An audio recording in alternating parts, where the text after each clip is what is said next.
Why, hello, darlings. I got a request for a video about emotional vampirism. Uh, yeah. So the phrase I'm driving to work.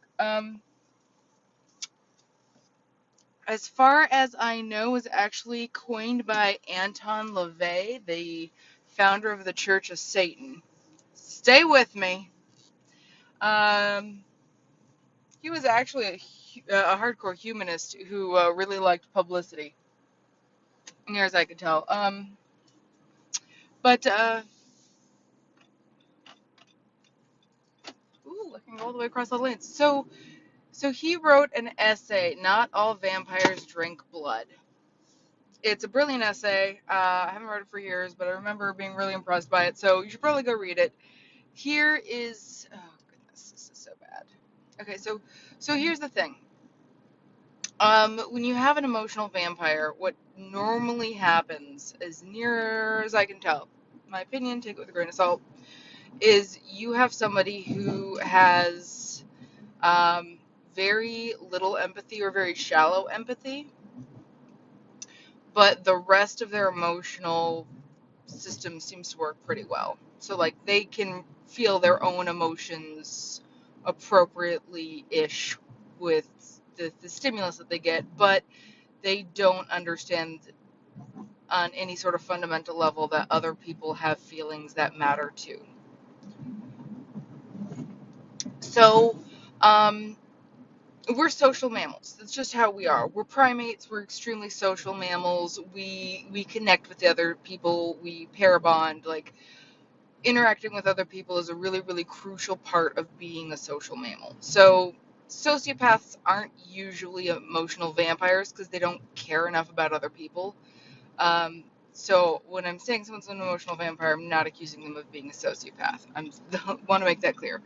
Um, but I know for my mom, for instance, like, she really needed big emotional reactions from people to prove that she mattered, to get through like the numbness, narc feed, whatever. So um, it is much, much easier to enrage someone consistently than delight them.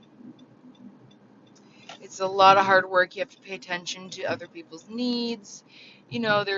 There's all sorts of issues that go into making someone happy all the time. It's hard work. As someone who's been married for 14 years now, um, wouldn't trade it for anything. I adore my wives. They're fantastic, but I have 3 people I'm married to.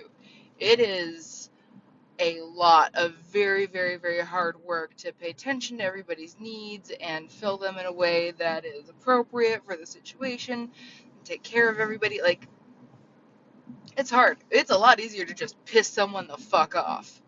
So if like other people's emotions don't really connect with you in any real way, but you need to know that you created that strong emotional reaction in someone. Um, there's all sorts of ways to be a dick. Like, one of them on Just No Mill today. Every single present this guy's ever gotten from his mom, she gets him something kind of sort of close to what he wants, and then gives the present he actually wanted to his sister, who doesn't want whatever the shit it was that her brother wanted. And in this way, she is able to hurt and disappoint both children.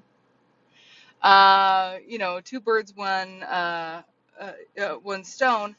And so she's able to hurt and fuck up both of her kids, and they have a strong emotional reaction. And she probably gets a lot out of watching them try to cover that up, like the disappointment when receiving a gift. Um, so there's that.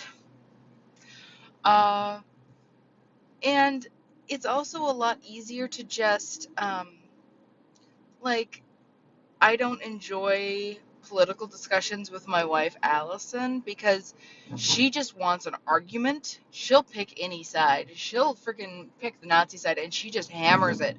And she wants to debate and, like, you're wrong, I'm right, here's why. And I like sort of laid back discussions about thoughts and philosophy with smooth jazz in the background and a couple, you know, either, a mug of cider or a really nice wine. So we have very different ways of doing it. Um, and for her, part of it is just getting those strong reactions, like getting those really, really big, high hits. So when you don't, like, narcissists, in a way, they're some of the loneliest people on the planet because in their hearts, they're the only person. It's just them. They are all alone. Everybody else is an NPC, or they don't really count. They're not really real. Their needs aren't real. You know,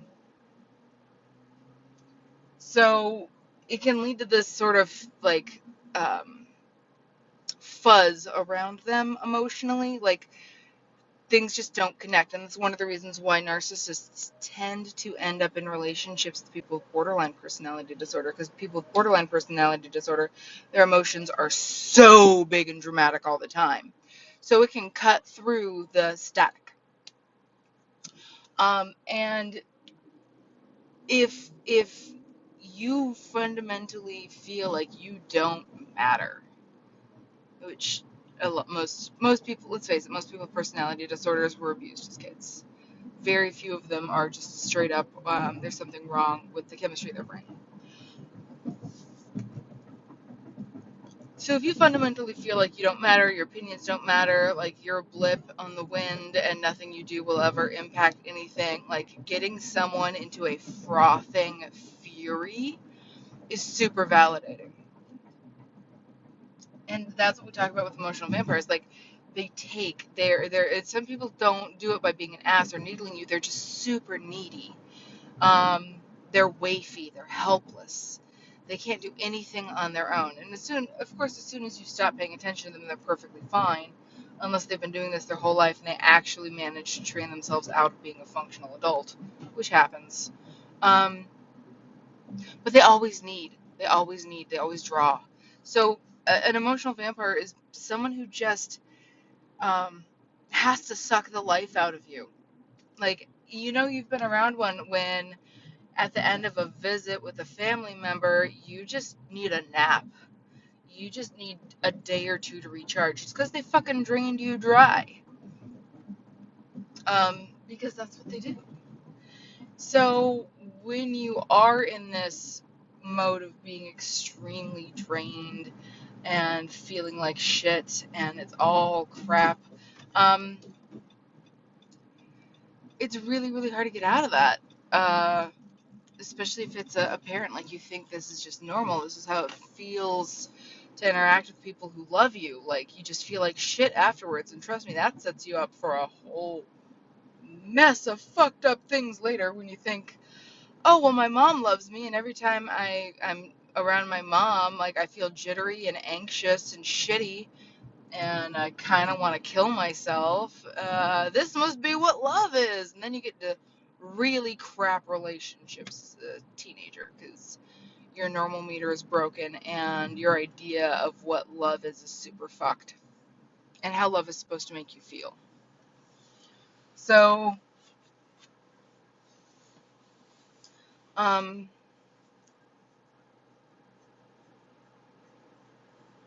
actually probably gonna start lunch a little late or start work a little late and go there for lunch. That place looks great. Sorry, distracting. If you watch my videos, it's extremely clear that I have attention deficit disorder, isn't it? So, yeah, but basically, if you feel drained, you feel like shit, you feel tired, you feel worn out, you fucking need a drink. You don't normally drink, and the only time you can tolerate being around this person is if you've got gin and tonic in your hand or something stronger. It's just, and they come in all stripes. It's not just family. I mean, it's possible to have friends that are emotional vampires, and I'm actually um, extremely careful about who I let in my friend group, because I tend to get over involved in other people's problems. It's another thing a lot of emotional vampires do, is they have nonstop fucking drama and nonstop fucking problems, because I don't know, I guess they don't feel alive without having something to bitch about. But they're super needy, they're super clingy, and mostly what they care about isn't you as a person, it's the feed supply. So, attention is another one that some emotional vampires just cannot fucking live without, cannot cope without it. They have to have it all the time. If you know someone who fits the description of you're not an attention whore, you're an entire attention brothel, that person is an emotional vampire, most likely. So, um, and we all need some attention. We all need to be the center of attention occasionally. We all need to be validated. But these people are the bride at every wedding and the corpse at every funeral. Um, and they will do anything to get attention. So, good attention, bad attention, it doesn't matter. They're just extremely destructive. And my mom would call me when I was still in contact with her. She would call me every single day, and she would recite her spiel of the day and like tell me everything that was going on in her life. But the thing is, she told me yesterday and the day before and the day before the exact same thing. It was an hour each time. And literally, she would call me and her other sources of attention and recite the litany for probably 3, 4, 5 hours a day. She never cared about how I was doing, how our grandkids were doing. It was all about getting that sweet, sweet attention. We call it narc supply sometimes on the Just No Mill boards. And it's basically where somebody's interacting with you because they're trying to take something from you, and you know that it's a take, even if you'd normally give this stuff happily, because of how you feel afterwards. Dealing with emotional vampires fucking sucks. Fucking sucks. And the fact that my mom is so bad about being an emotional vampire is probably why when shit in my life goes sideways and my friends are like, we're here to support you, why did you vanish? I'm like, I just don't talk to anybody when my life is shitty, because my goal in life is to be as little like my mother as freaking possible. I'm already tall. She's short, so I got that going. I have functional relationships, so I got that going for me. It's just, you know, dysfunctional. You grow up with one sort of dysfunction, and then you create your own dysfunction to counterbalance it, and so it's counterbalanced, but it's still dysfunctional. Anyway, I haven't eaten yet today, and it is afternoon, so I'm gonna go grab myself some tacos. I hope this was helpful. Much love for everybody, and if you need any more help and I am not immediately available, I highly suggest going to Reddit /r/JustKnowMill. It's an amazing group of people. We're at almost 1 million, and they can help you with a lot of stuff too. Hasta.